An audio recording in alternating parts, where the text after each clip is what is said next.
Evening everyone. এই দেখো তোমাদের দাদা ভাইয়ের আমি ঘুরতে ঘুরতে একটি রাস্তায় এসে পৌঁছই, যেখানে এই যে ছাতার মধ্যে টুনি লাইটগুলো ঝুলিয়ে ঝাড়বাতির রূপ দিয়েছে পুরো রাস্তাটা জুড়ে। জাস্ট অসাধারণ লাগছে, অসাধারণ।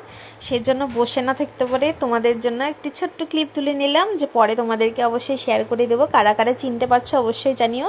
তো পুরো রাস্তাটাতে খুবই সুন্দর লাগছিল, তোমাদের কাদের কাদের ভালো লাগলো অবশ্যই জানিও। তো চলো ভিডিওটা একটু এগিয়ে নিয়ে যাই। এই দেখো এদিকে তোমাদের দাদা ভাইয়ের আমি হাই করে নিলাম, আর একটি পুজোর মণ্ডপে ঢুকেছিলাম, যেখানে বেতের ঝুড়ি দিয়ে এখানে ডিজাইন করা রয়েছে। আর এই যে এখানে যে পিঁপড়ে, তারপর মৌমাছি, মাছি আকার দেওয়া হয়েছে, এগুলো কিন্তু নারিকেল আর নারিকেলের পাতা দিয়ে করা হয়েছিল, বেশ সুন্দর লাগছিল। আর সব শেষে এই যে আলু কাবলি চাট, কারা কারা খেতে ভালোবাসে আমার মতো। এই চাট প্রেমীগুলো সব কোথায় অবশ্যই জানিও ভিডিওর কমেন্ট বক্সে। দেখা হবে নেক্সট ভিডিওতে। তৎক্ষণাতের জন্য সকলকে টাটা।